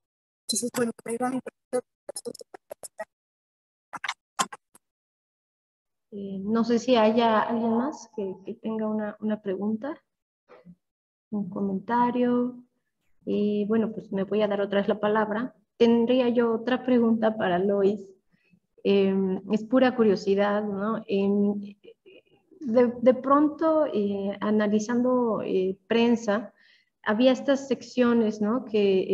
Donde se daba respuesta, o sea, los lectores escribían, ¿no? Enviaban sus cartas y daban respuestas editoriales o alguna noticia y hasta le corregían la plana, ¿no? De pronto al periódico. Entonces me gustaría saber si en esos espacios de los periódicos has encontrado algo que sea como una suerte de recepción, ¿no? De respuesta a este anticomunismo, o si, o sea, para oponerse o al contrario, ¿no? Para decir es cierto, a mí me parece que es un peligro y etcétera. No sé, es una simple curiosidad. Y creo que por lo pronto esas son las preguntas que tenemos. Y pregunta el doctor Saúl Jerónimo también, ¿de qué tamaño era el alcance de las historietas de Rius? Me imagino que se refiere a términos de tiraje, exacto, si es nacional, local, cómo funcionaba. Y pues les voy a dar la palabra para tener el orden como fueron exponiendo, por favor. Bueno, en relación con la caricatura, es una pregunta muy interesante. En la ponencia dije que un discurso es un texto contextualizado y dentro del contexto está presente sin duda el medio por el cual se circula la caricatura, ¿no? Yo las caricaturas que les presenté fueron tomadas del sitio oficial en redes sociales de este caricaturista. Y sí, es sumamente importante como expresión del humor. La caricatura suele calificarse como plurinterpretable.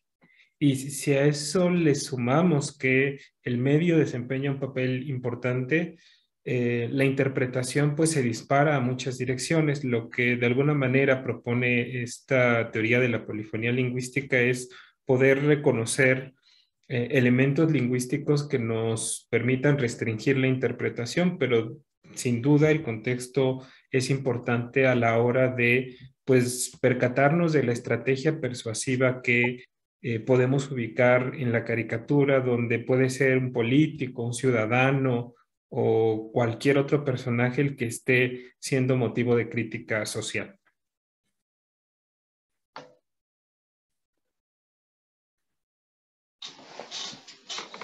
Warly, por favor. Bueno, gracias por la pregunta. Si puedo prácticamente completar la ponencia, digamos. Bueno, es una excelente pregunta. A ver, el tradicionalismo no es una ideología, no es como el liberalismo o el anarquismo o el comunismo. Empieza como una cuestión filosófica y espiritual. Entonces, lo que importa a los tradicionalistas son los valores, es diseminar los valores, y son valores, digamos, en ese momento en contra del feminismo, en contra de un comunismo imaginario, como nosotros vimos, en contra, por ejemplo, de China y en contra de lo que ellos llaman el globalismo. No sé si en México eso está popular, pero en Brasil está muchísimo, ¿no? El globalismo es una especie de intento de una cultura específica, en Brasil, por ejemplo, China, de dominar todo el globo con su cultura y, digamos, diseminando lo que ellos llaman de materialismo. O sea, la gente deja de se preocupar con el espíritu y empieza a preocupar con la materialidad. Y bueno, en una época de degeneración espiritual, que es esa época de los esclavos que ellos sacan del hinduismo. Bueno, las redes sociales son un excelente canal de diseminación de esos valores. Por ejemplo, los dos tradicionalistas más conocidos, Steve Bannon en Estados Unidos y Olavo de Carvalho. Olavo de Carvalho hasta 2020 tuvo más de 20.000 alumnos en su curso online. Eso sin decir la gente que lo acompañaba, por ejemplo, en YouTube, en Facebook, que yo me imagino que es muchísimo más que los 20.000 alumnos. Eso sin contar que los 20.000 alumnos de él, también muchos de ellos imparten cursos. Yo ya ingresé en algunos para verificar y es siempre, digamos, la referencia es siempre Olavo. Entonces, ¿cómo hacen eso? Por ejemplo, en las imágenes que vimos en la presentación de Leticia, de la doctora Leticia y del doctor Rodrigo, las imágenes que ponen, bueno, ese es el feminismo, esos son los valores verdaderos y todo eso. Así disemina la idea, o sea, lo que importa no es ganar elecciones más bien, sino diseminar esos valores y hacer con que nosotros, digamos, podamos regresar a esa imagen, a esa era dorada de los sacerdotes. ¿Es delirante? Obviamente que sí. Si me preguntan, bueno, es un delirio, pero digamos, si nosotros pensamos en un momento en el cual la democracia representativa se está cambiando, podemos decir, al menos cambiando, y la idea de lo que es verdad y de lo que no es verdad también está mucho más relativa, ese tipo de cosas gana espacio, ¿no? Yo me imagino que México, bueno, no es un tradicionalista, pero sería algo más o menos como si las ideas de Vasconcelos acerca de la raza cósmica empezasen a ser releídas y que la gente empezase, digamos, de hecho, a creer en eso, a creer en el mito de la Atlántida. Sería algo más o menos como eso, con la excepción de que Vasconcelos no era tradicionalista. Y solo para concluir, en Chile ahora, un filósofo, yo digo que, bueno, no es bien el filósofo, pero un autor que está siendo muy leído por la derecha chilena es creo que Miguel Serrano, que es hitlerista esotérico, es como él se define, y la gente lo está leyendo muchísimo, y creo que ese partido de Antonio Cast, ¿no?, que llegó a la segunda vuelta ahí, está muy basado en sus ideas. De una manera general es eso, ¿no? Muchas gracias, Warly. Como que el tema da para una cuestión así pues una cuestión mediática global, ¿no? O sea, de cómo se está utilizando el mismo modelo en distintos lugares, ¿no? Y cómo se van usando los medios para diseminar estas ideas. Muy interesante, gracias. Lois. Gracias. Respondo primero a la pregunta que hace René. Es muy interesante porque el periódico La Opinión tiene una oficina en Ciudad de México, donde me imagino que ahí es donde se vinculan con la PUA y con la embajada, pero no tienen relación con los comunistas. De hecho, también ahí lo enlazaría con la pregunta de la doctora Elmi. O sea, a los comunistas no se les menciona de una forma que no sea en momentos violentos, ¿no? Por ejemplo, hay una matanza afuera del sindicato petrolero en Poza Rica, donde los comunistas iban pasando en una manifestación y los matan, ¿no? Y al otro día el periódico publica, ¿no?, como que los comunistas arman zafarrancho, ¿no? A pesar de que fueron asesinados, o sea, la figura siempre del comunista siempre va a estar vinculada en un aspecto negativo. Entonces, cuando se habla, por decir así, como del Partido Comunista, ni siquiera se le menciona. Yo así como que en lo que he leído no se les menciona como una institución formalizada, con partido. Inclusive cuando en algunos momentos de elecciones, así también como el candidato de la oposición, ni siquiera mencionan de quién, cuándo, ¿no? Siempre es el candidato el que va a ganar, que es por parte del PRI, ¿no? Y por ejemplo, la sección que menciona la doctora Elmi, de Excelsior y de la prensa, la verdad los desconozco si realmente ve como que estos espacios, pero en la opinión para nada, o sea, no hay un espacio para la opinión del público, solamente es a través de, no sé, en sociales, como que la quinceañera o la boda, y los jueguitos, ¿no? Que es el crucigrama, pero es un espacio sumamente politizado por la misma editorial. No hay como que ese diálogo entre la población y el diario. Gracias, Lois. Fernando Mino. Pues creo que no había una pregunta directamente para mí, pero a propósito de tu pregunta hacia Lois, creo que puedo complementar algo interesante en términos de la interacción, de la retroalimentación respecto a los lectores del periódico, que creo que también podría verse un poco en términos similares en los espectadores, en los públicos cinematográficos. Y es ver que la censura como tal, como el discurso propagandístico, tiene dos caras, dos fases, que es el nivel coercitivo, pero también hay un nivel productivo muy importante. La censura tiene que ver con la prohibición tajante de ciertas expresiones, de ciertos elementos que deben prohibirse, que no deben mostrarse, pero también otra parte complementaria, igual de importante del proceso de censura, es la construcción de los discursos de lo deseable, es decir, del lado productivo. Es decir, hay cosas que se censuran, pero al mismo tiempo hay cosas que se incentivan, que deben mostrarse una y otra vez.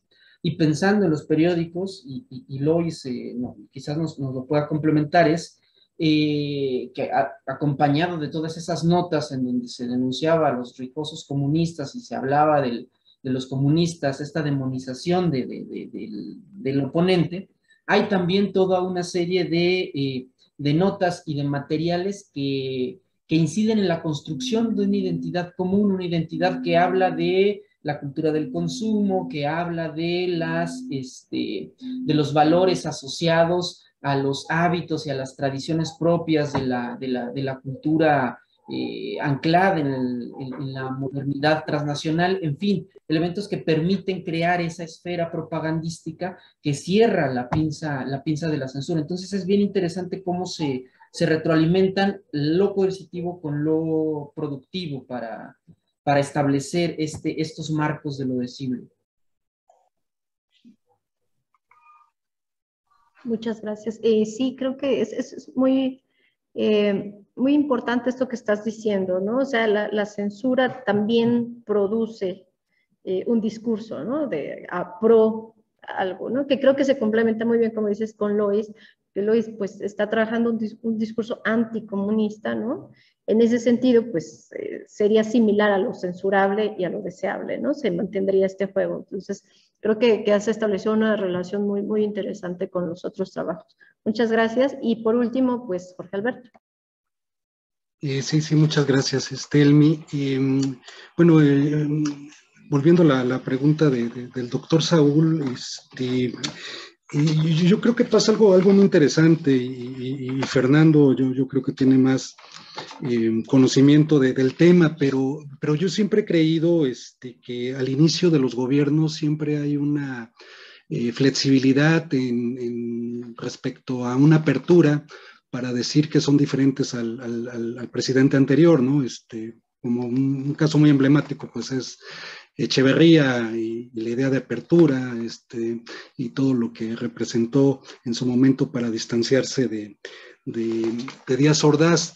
Yo creo que en un primer momento cuando surge los supermachos, yo creo que nunca se imaginaron que iba a ser un éxito tan fuerte de ventas y muchas veces se minimizaba el terreno de lo cómico en función de una censura. O sea, ¿quién iba a pensar que una caricatura pudiera provocar una insurrección o una toma de conciencia de lo mal que funcionaba la política en el país?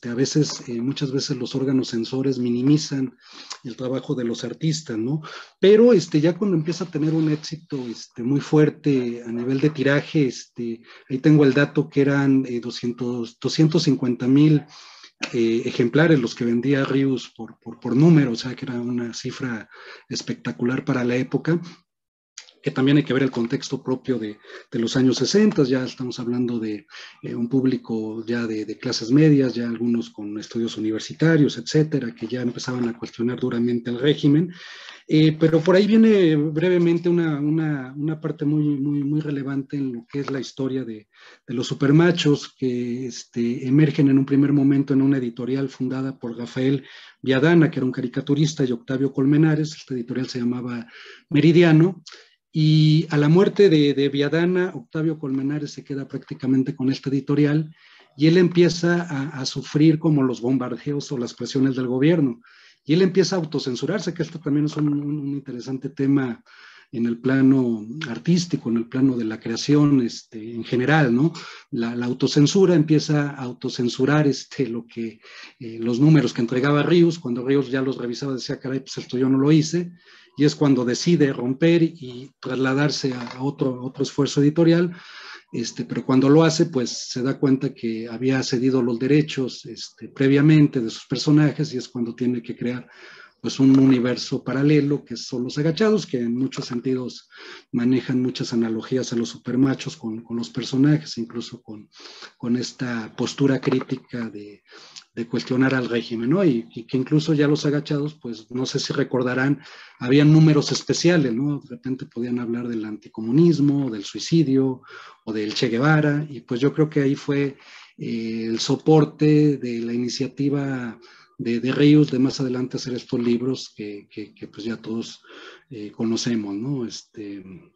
Marx para principiantes, la Revolucioncita Mexicana, sus libros de cuestión de la alimentación, de ser vegetarianos, todo esto, ¿no? A partir yo creo que de estos esfuerzos temáticos en los agachados. No sé si me faltó alguna pregunta, oí algo, nada más algo como cortado de Susi, en donde creo que era más que pregunta, creo que era una interrelación de la ponencia de Enrique con la mía. No sé si por ahí iba, no alcancé a escuchar todo, pero creo que eran todas las preguntas.